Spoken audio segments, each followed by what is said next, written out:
Jean-Baptiste Poquelin naît le 15 janvier 1622, rue Saint-Honoré, à Paris. Son père, Jean Poquelin, est tapissier du roi. Jean-Baptiste grandit dans une famille heureuse, mais un drame survient alors qu'il n'a que 10 ans. Sa mère meurt. Comme tous les fils issus de la bourgeoisie, Jean-Baptiste reçoit une instruction classique. Il apprend à lire, suit des cours de latin et d'arithmétique. Peu enclin à reprendre la charge de son père, Jean-Baptiste se dirige vers des études de droit. Si l'avenir du jeune homme semble tout tracé à 21 ans, contre l'avis de son père, il décide de suivre une autre voie. Sans doute influencé dès son plus jeune âge par son grand-père maternel, qui l'emmenait assister aux représentations théâtrales à Paris, Jean-Baptiste rêve de devenir comédien. Sa rencontre avec Madeleine Béjart, actrice célèbre de l'époque, va lui permettre d'opérer ce virage. En 1643, il fonde avec Madeleine et 9 autres comédiens la troupe de l'Illustre Théâtre. Il prendra le nom de Molière en 1644. La nouvelle troupe s'installe dans une ancienne salle de jeu de paume pour en faire sa salle de spectacle. La situation financière de l'Illustre Théâtre est catastrophique.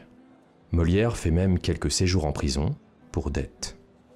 Devant la difficulté de s'imposer à Paris face aux troupes qui y sont installées depuis des années, Molière et ses comédiens décident de tenter leur chance en province.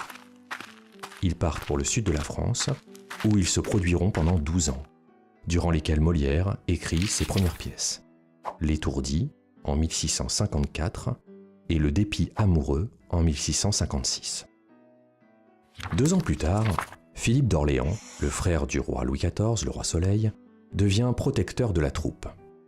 Grâce à lui, le 24 octobre 1658, Molière joue devant Louis XIV la pièce de Corneille intitulée Nicomède, suivie de sa courte farce, Le Docteur amoureux, qui fait rire le roi.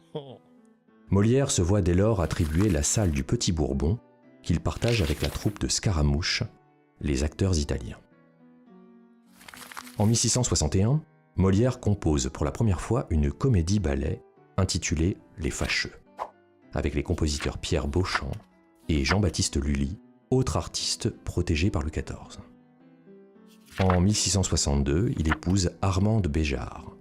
Ils auront un fils, dont le parrain sera Louis XIV.